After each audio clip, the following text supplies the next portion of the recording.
Ribuan narapidana Rutan Pak Jo Plembang guna ke hak pilihnya pada Pilkada Serentak 2024. Rutan Pak Jo siap ke 3 TPS khusus bagi para napi untuk memilih calon pemimpin masa depan.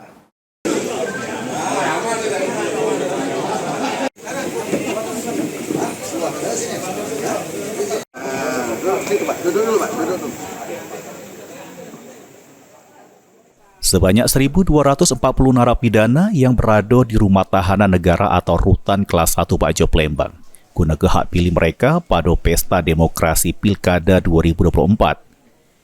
Proses pemilihan berlangsung dengan pengawasan ketat oleh TNI, Polri, serta petugas rutan untuk memastikan segala tahapan berjalan lancar serta aman. Terselit juga Kepala Kantor Wilayah Kementerian Imigrasi dan Pemasyarakatan Sumsel, Ilham Jaya meninjau TPS khusus di Rutan Pak Jo untuk memastikan pencoblosan berjalan kondusif.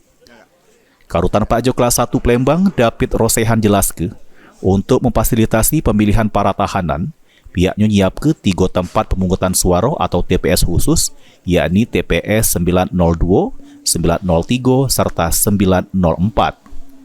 David negaskan sebagai warga negara Indonesia, para narapidana juga berhak nentukan pilihan mereka untuk memilih calon pemimpin masa depan meski di jero penjara.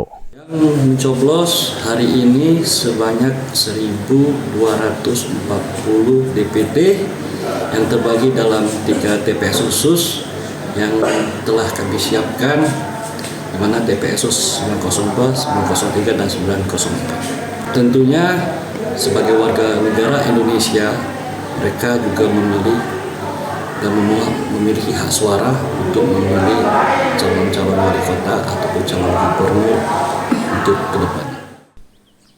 Mulyadi, PAL TV.